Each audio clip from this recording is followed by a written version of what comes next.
but way more often with a smile. But you walked in optimistic. Let's let one of the students. Question for both of you. And you both made big decisions in your careers, both geologists. As you've gone through your careers from a geologist to leading geology teams to leading major parts of organizations and all, how involved, especially as you've gotten to getting into Israel, getting into Libya, how involved were you on a technical level with all of those? And what do you attribute to the success of those teams? Was it, and what skill sets would you recommend as people go through their careers, geologists going through from against geology to leading teams and so on? What are some of the skill sets to build as we go through our careers? I can start. One of the first things I think is understanding the business of it. So it's after you kind of hone your technical craft, because then you know why should you do anything with your geology. It is always in the end to benefit people in multiple ways. So that would be the first thing. In terms of the involvement, and I actually was always involved technically. Not obviously in the detail. It would be more in the questions I would ask when a recommendation was being made or I was reviewing something. And what I found for me personally, because I was not in it working it, I actually had a perspective that I could bring to the table because of my experience and what I'd said, even technically, both business and technically. And what I learned was what I really encouraged and tried to build was a culture of interdependence, meaning, and sometimes I would have people that would say, well, we've got our processes, we've gone through our reviews, our peer reviews, we've done the numbers, and it's like, just approve it. And it's like, I'm sorry, that's not what it's all about. Well, just trust me. It's like, I trust that you have done everything you're supposed to do and can do. But I have to know, I have to feel it. I've got to own it myself because that experience brings something else. And so that's what we worked on. And so it was interdependence. It was like, let me know what you're working on beforehand, do a couple of reviews. And I always learned through the process, and they learned through the process. So that was always the culture, and I think that led to the best decisions in any one of us abdicating our joint accountability. So for me, it's giving every single person in an organization a line of sight from their desk to the CEO's desk. Mm-hmm. That they need, that a geologist makes decisions at his or her desk every single day that have monetary influence. Someone looks at a seismic line and says, that's a prospect, that's not. Yeah. Or they look at the map and say, yeah, I like this, I don't like that. You've then and there made a value decision. And then when you've decided something that you're going to bring to, say, someone in the positions that we had, then have you thought that through? Mm-hmm. What does that mean to your division, to the international group, to the entire company? And if you go through that thought process, you make smarter decisions. And everything that you do every single day then ties back to something that's valuable to the company. Right? Oil is icky stuff we turn into money. Right? This is not, it is a for-profit venture. Right? This isn't it's not a charity. And so you got to get people thinking that way. When I first went to Stadl, that was really hard. It was like Stadl University. Right? There was a lot of great technical work being done, but the tie to money wasn't there. And so I think giving an organization, no matter how small or big, a line of sight to what matters to the CEO and what decisions those individuals should be making, I think makes a huge difference. That's good, and I'd like to just build on I've got a great example, Leviathan that I talked about. Well, my New Ventures group had actually, the first discovery was Tamar. It was at the time a 10 TCF, when we made the discovery, it was 10 TCF. And my New Ventures team, unbeknownst to me, to just build on that point, had turned it down twice. And luckily there were two other people that said, Susan, I want you to see this. And I looked at it and it was like, oh my God, it was really clear to me. So that was an example that Noble would not have had that discovery, and then the 26 TCF discovery with Leviathan, if someone hadn't brought it to my attention personally, or if those people who had turned it down had instead brought it to my attention. I made a change in the process after that so that I knew what was being turned down, but yeah, that's just a great example of the impact you're having every day. You want to take that one first? Sure, I'll do it. You know, today, we've just gone through a downturn. And so what happens in downturns? Capital budgets get cut, exploration gets cut, things don't move as fast as they did, projects don't get FID. But what's going to happen now that we see supply and demand coming into balance and prices are firming is that activity will pick up. Right? One of the Oslo firms, Restad Energy, said there's going to be 80 FIDs this year. So as a young geologist working in any aspect of exploration or within the business that's going to see growth, grab it, to use Susan's words, right? Because the skills you can explore in shale plays, right? And shale is only 6% of world production, by the way. So it's Yes. not going to be It's not the end all. the all end all. But offshore is right. Ergo 94% of the world's oil and gas that we use every single day is conventional. So working conventional is going to be around for quite some time, offshore and onshore. We have not replaced the reserves we produce for many, many years, which is a sign of liquidation. And so we're going to need to find, develop, and produce more reserves. Get in any one of those, but don't stay in them very long. Get yourself as broad as possible. Don't unless you really want to pigeonhole yourself into one discipline. If that floats your boat, great. But if you want a career and maybe you want to get into management, or if you want to be able to work multiple things, then try to be as broad as possible in as many areas as you possibly can. Yeah, and I would say basically the same thing, is grab the opportunities and learn from them and move on to learn something else. I mean, for myself, I always wanted to learn whatever I didn't know. So that breadth, just because it exposes you to all sorts of different ways of looking at it, and you'll be a better a professional in whatever that ends up being, having that exposure. I was just going to ask, what do you guys, what's your prediction about oil industry, and what would you recommend for the future for geoscience career? Do you want me to take that one? I'll start the first one. Okay. Today, 80% of our energy is from oil and gas and coal, and 20% is from renewables and nuclear. The most robust projections, even in a 2% climate scenario world, is that in 2040 we will get 60% hydrocarbons, 40% renewables and nuclear. That is on a stage where energy use is going to go up between 25 and 35% between now and 2040, because the GDP of the world is going up and there's going to be more people. There's 7.3 billion people on this earth right now. By 2040, the projection is 9.2 billion people. So It's going to peak at 9.7, though. So hydrocarbons are going to be around for quite some time. Right? As we sit here today, it will be the next 20 plus years. We will still need hydrocarbons, unless a miracle happens. Someone fixes cold fusion or something like that, but that's tough to predict. So there will be a career in oil and gas. It's going to be different. Does it mean better or worse? Traps will get harder and harder to find, but the correlation to that is that data is going to get better and better and better. Right? Always does. I've never been to a Gulf of Mexico lease sale where some bright spark hasn't turned to me and said, you know, Bill, that's the best data we've ever seen. It happens every damn time. So when that happens, you know you'll be able to see better traps. So I think the industry needs you, and the world needs you, because unless there's an alternative source of energy, oil and gas are some of the cheapest and most economical ways to turn the lights on, to drive your cars in the world. So stay with me.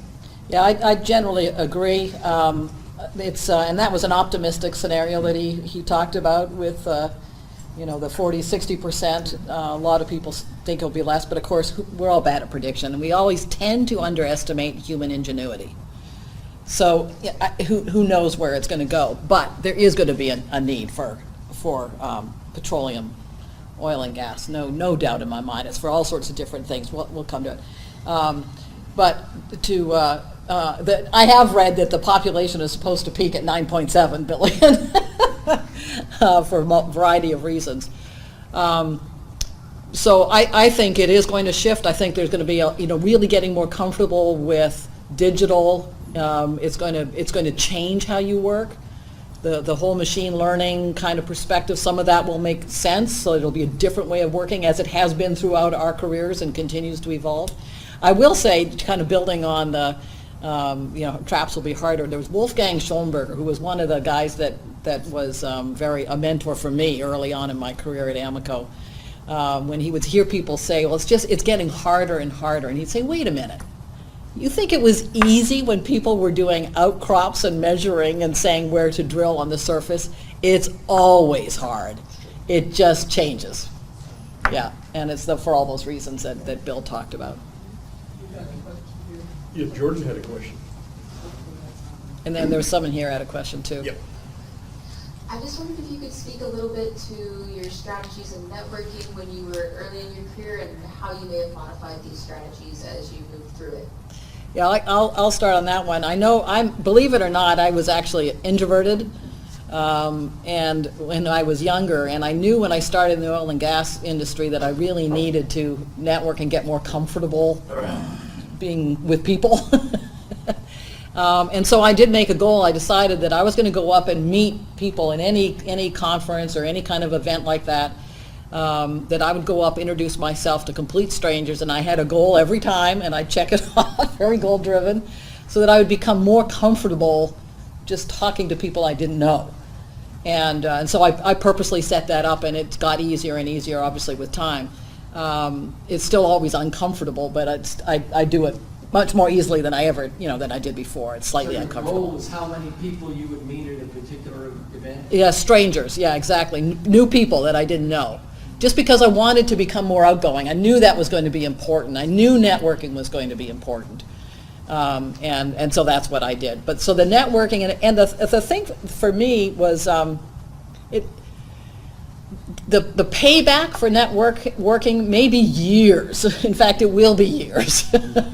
So it's not generally something that you're going to say, at least that was my experience, that that I got some new opportunity because of someone I met. Early on in my career, it felt like I'm meeting lots of people, and we're all asking the same questions, and we're all struggling, we're all trying to be successful, and what's with this?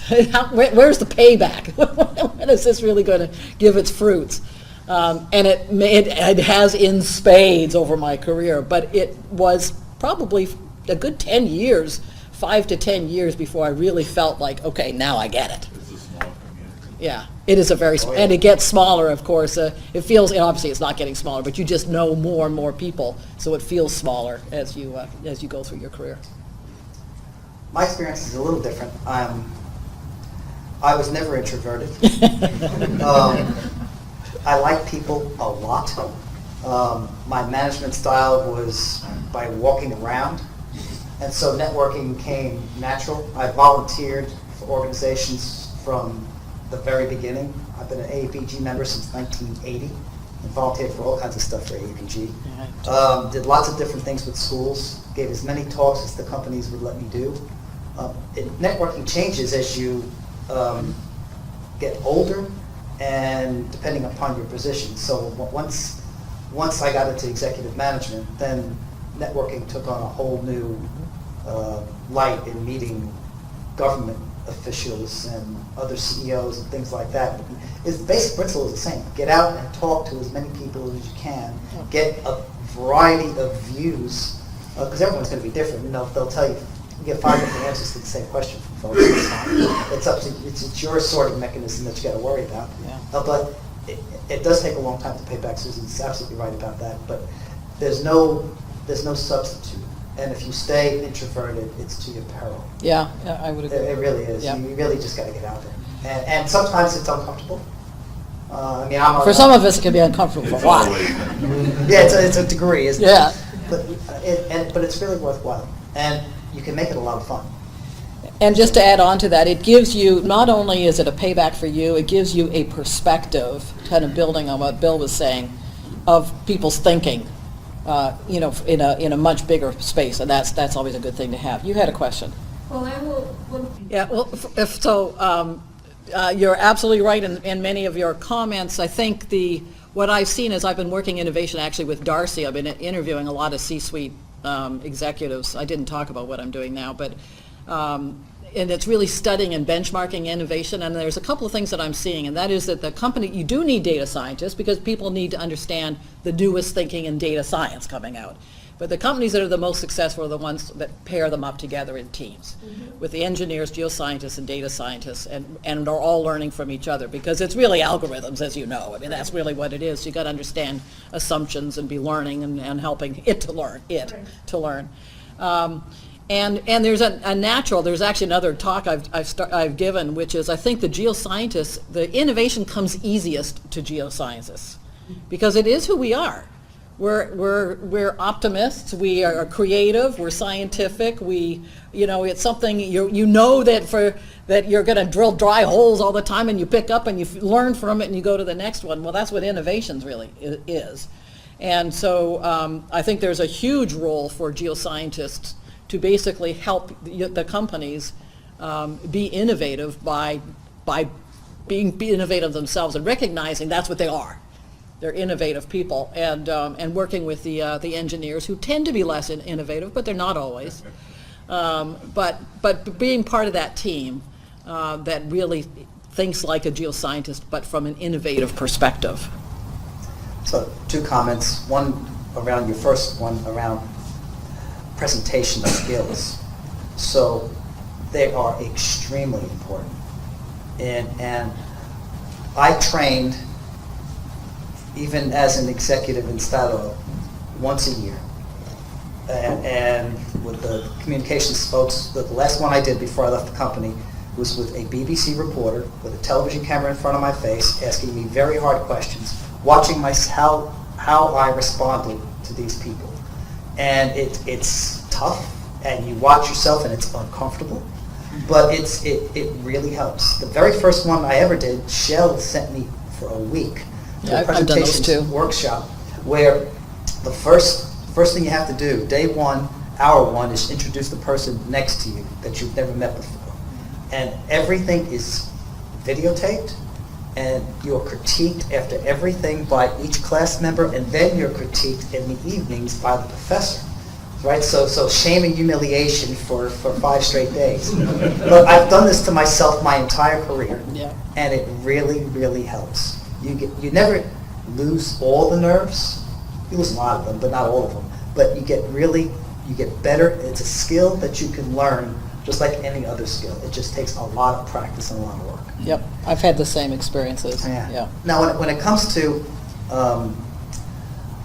your other comment, the foundation of this business is science and engineering. And it will always be science and engineering. And machines will always help us do our job better. They have continually done so and get better and better, but they can never substitute for advances and understanding of science and engineering. Yep. Ever. And so now there are companies that go astray, but watch their bottom line when they go astray. And all of a sudden it starts doing this, and then, oops, we need to change. And there's lots of case histories about companies that have tried to do things without the basics of science engineering, and they have almost categorically failed every single time. So I'm not saying don't worry, be happy, but because there's going to be lots of turmoil in this. no, I think there is work to be done about it. Absolutely. Sure, but the basics will never go away. They can't. One of the other things, Back to Jim. That's some early career. Right, so real quick, if you are feeling kind of pigeonholed in your career, what do you suggest to kind of broaden, because I want to broaden my horizons and feeling very, stuck and kind of unsure. yep. Yep. For me, when I felt pigeonholed, and I have certainly felt that way, is really go for a lateral change. And just say, I want to try it even, for a year, but let it be known you want to try something different. And of course, if the company doesn't have it, you can go elsewhere, but that has generally worked. It might not happen for a little while, because it takes a while for the company, in my experience, to find the right thing and listen and actually hear you, but that persistence that Bill was talking about is really, really important. If you don't ask, you don't get. Yep.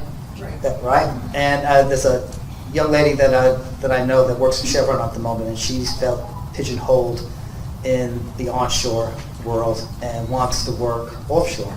And she stuck at it and has finally made her way out of an onshore division and into an offshore division. So it takes a while. Yeah.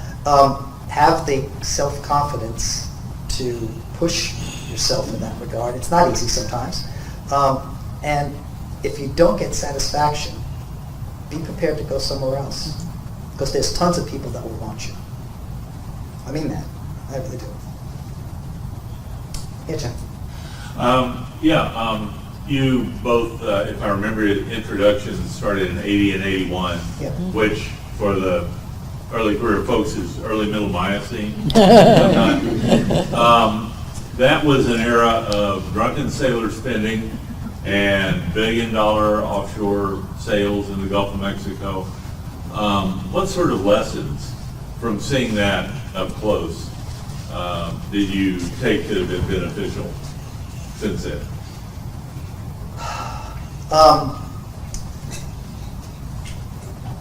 It's all about value. And what fueled many times when the industry has overspent is high oil prices and being risk covered because of high oil prices. What the current downturn, I think, has taught a lot of us is that you can get costs down in a significant way and still do good things and worry about value, not just volume. And I think this industry has destroyed tons of value stock market wise. And if the lesson learned is worry about making money first, and doing it at a low price environment. So if you have a project these days that breaks even at 75, it's a non-starter.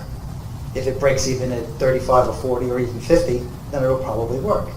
And what companies, in my mind, need to do going forward is keep that discipline. Now that they've got there, they've gone through all the pain of laying people off, of using more technology to get better results, right? It's amazing how much we can get out of an individual oil field. An extra 1% is like finding a giant oil field in some cases. Use all that you've learned and done and don't let it go. Prices will go up as the price of oil goes up. Rigs in deep water can't stay at $160,000 a day. That's just a money-losing venture. But keep discipline, and if the industry keeps its discipline, it will be strong. Yeah, for mine's a slightly different take, of course, but very similar. I've gone back and studied it, and some of the biggest breakthroughs in technology and in development have been when the price was low. And again, it's nothing like low price to sharpen the mind on what's important and get that value. And when the price goes up, of course, if you aren't spending, if you aren't out there, your shareholders are going to get on your case. So he's absolutely right, but it's really hard to do that because you also have this money you're supposed to grow with. And so the ones that can really be disciplined and focus on value will make all the difference, knowing it will come down again. Looking at things so that you're always planning for low prices, absolutely the right thing to do, or at least as low as is possible in that time frame. But stay focused on your financials so that you don't get out in front of yourself, because it will go up, it will go down.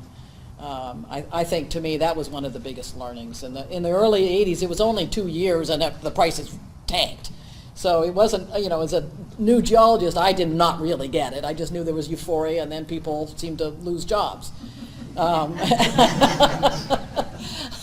So it was a couple of cycles after that I started to really understand what that was all about. But the discipline's absolutely the crucial thing to do, but it's also the hardest thing to do. And always focusing on human ingenuity again. I keep coming back to that. The more you can focus on that, the better off you're going to be no matter what the price is. And it will change. Wow. So do we have one final question from a student of YP? I saw a hand up there. Who hasn't spoken? We got several. There's a young lady in the back that hasn't spoken either. She had her hand up too.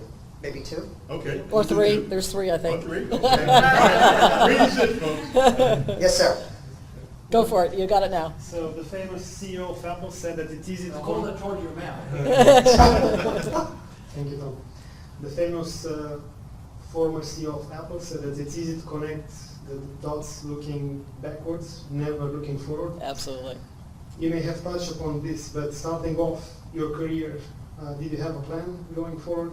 Now it's easy for you sitting at the table looking backwards. Yes, good you question. have lived happy lives and had bright careers. Would you have taken your life elsewhere by doing a different decision at a certain point? Yeah. Is there something that you can maybe expand on? Well, so I'll go first on this one. I did not have a grand plan, but I did have one. But I didn't recognize it as such at the time. I knew that I wanted to be successful. I was driven to be successful. I didn't know what that meant. I just knew I wanted to be successful and I wanted to make a difference. And so it was grabbing the opportunities that seemed to fit. Bill said, be true to yourself, is the same kind of be authentic. The more things fit with who you are, you're more likely to be successful. So, and then it just took its turn of where it ended up. What was the second question you had was, Would you have done something oh, yes. differently? Yeah. Because the industry is volatile, I did have a plan B. It's usually good to have a plan B. I didn't end up doing it, but that was to be a lawyer. If I got laid off in one of the downturns, I was going to go into law. And I was committed to doing that, and I was going to be successful at it. So that's mine. For me, after my first year with Shell, it was very crystal clear in my mind, I wanted to be an exploration manager. That was a goal, if I could put it that way. And the dream was to be a guy named Minor Long at Shell at the time, who was the head of exploration of the company. And that's as far as it went. And then after that, you just put your head down, work as hard as you can, and do all the kinds of things that we talked about. But the plan was, well, the goal, it wasn't even a plan, it was, I want that job. That's the job that I want to have, and then if I'm really lucky, I can have this other job, and that's what I wanted. And after about 12 months, that's where I got to, and I stuck true to that. I had no plan B. I think Bill brings up a good thing, because I did have this goal. I wanted to head up his overseas office that I mentioned. And so there were different goals at different times that were kind of in front of you, that were your definition. For me, was my definition of success, right, for the next thing. And I think the point of being focused on it, that tenacity, and daring to say that's what you want to do, to yourself first and then to others, makes all the difference in the world. I really thought I was never going to get to do this job. And I went through a process with my boss about what the next opportunity should be. And part of it was, well, what would be like the most amazing thing to achieve in the next 5 years? And I said, I want to head up an overseas office. And I thought this was pie in the sky, never going to happen. I did it in 3.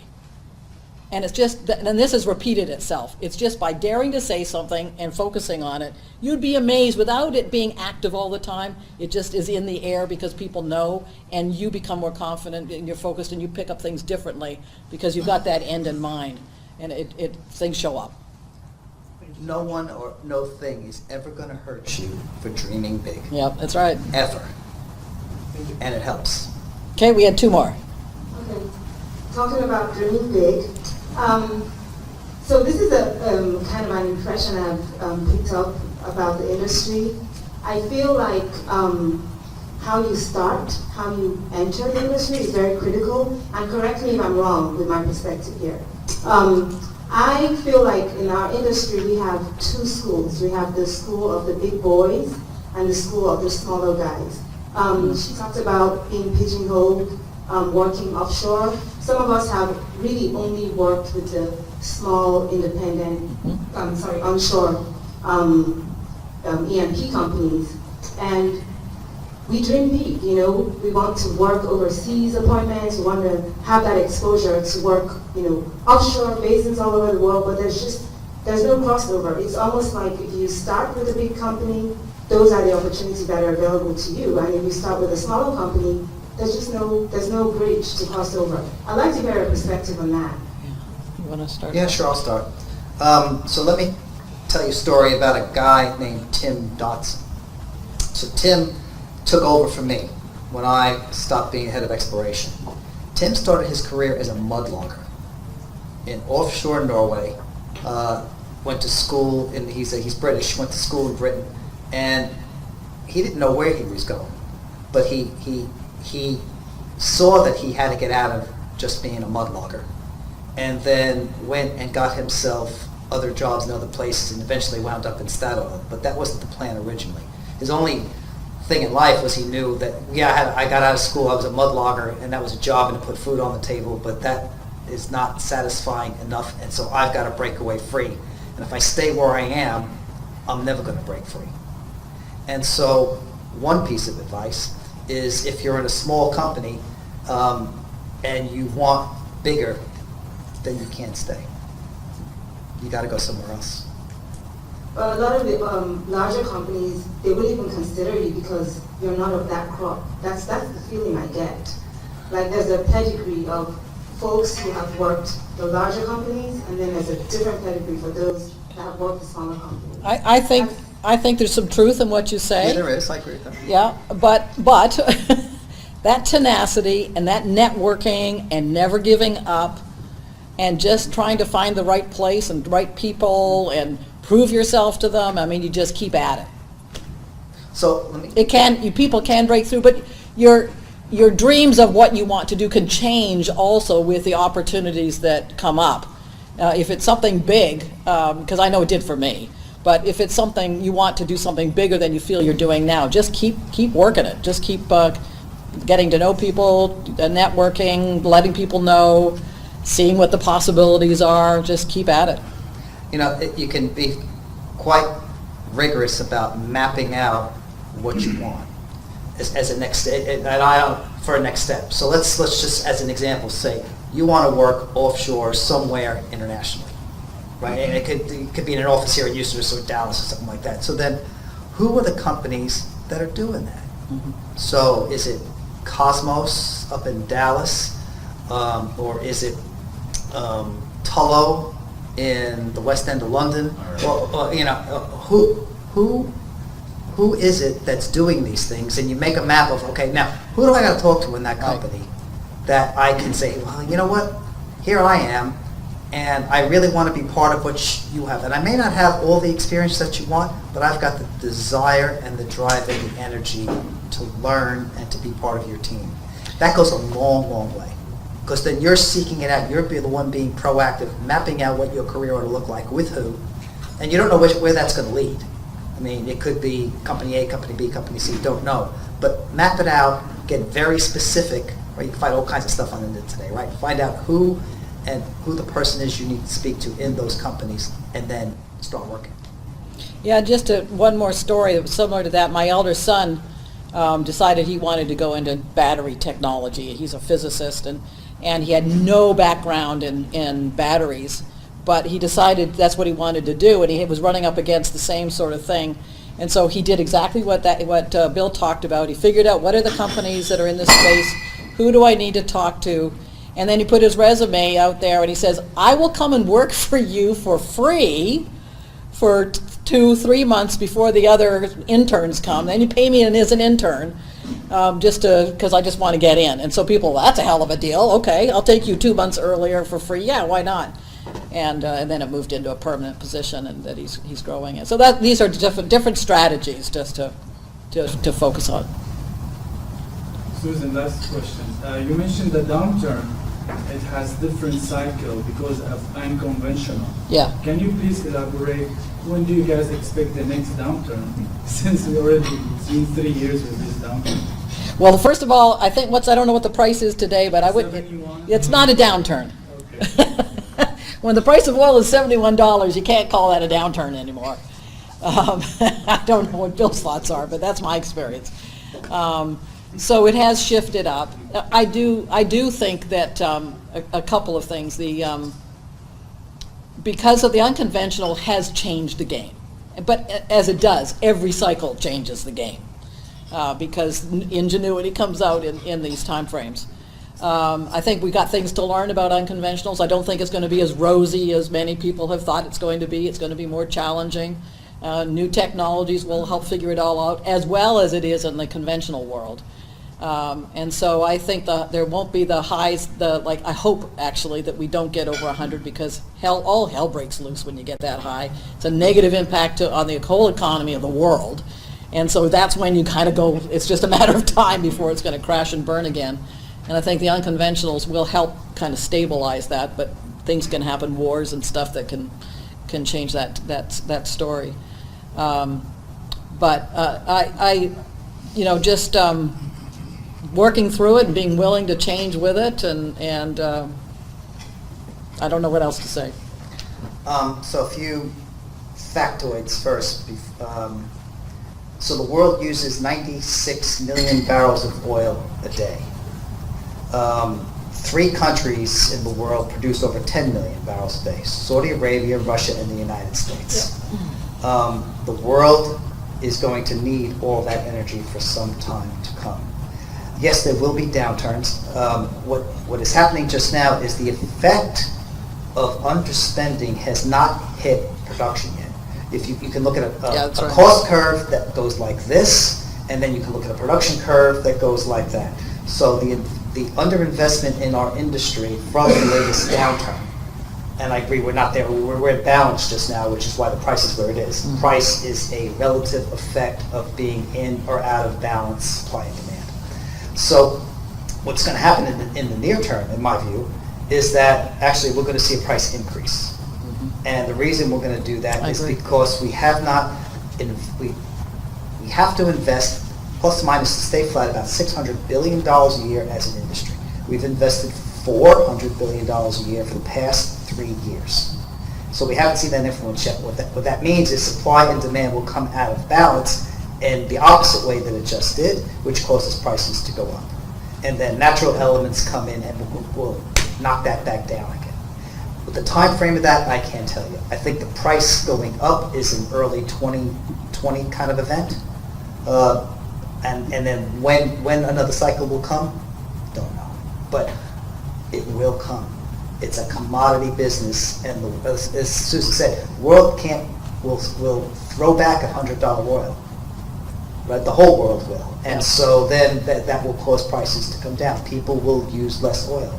People are using a lot more right now. Right, there's more F-150s sold all over the world right now than anything else. Last year, 99% of the new cars that were added in the world were gas and diesel. 1% were electric. And so the demand is huge. Demand grew by 1.6% last year. Everyone thinks it's going to stay at about 1. Even if it does, there's more and more oil and gas. So there will be a downturn, but I can't tell you when it's going to be. I do think, just to add on to that 1% that are electric, there was a guy that professor out of at Winnipeg, of all places, that said, you really shouldn't be saying electric guitars, electric cars.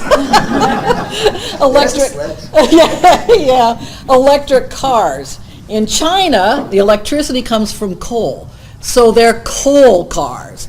In France, it comes from nuclear, so they're nuclear cars. There's no such thing as an electric guitar. I did it again. Electric car. It's where is that energy coming from that's fueling the electricity, obviously. Well, I'd say that's a pretty high note to wrap it up here. So I just want to say a couple of thank yous. First of all, thank you for all of you being here. And thank you to the students in YPs. Without you made this event extra special. So we really appreciate you being here.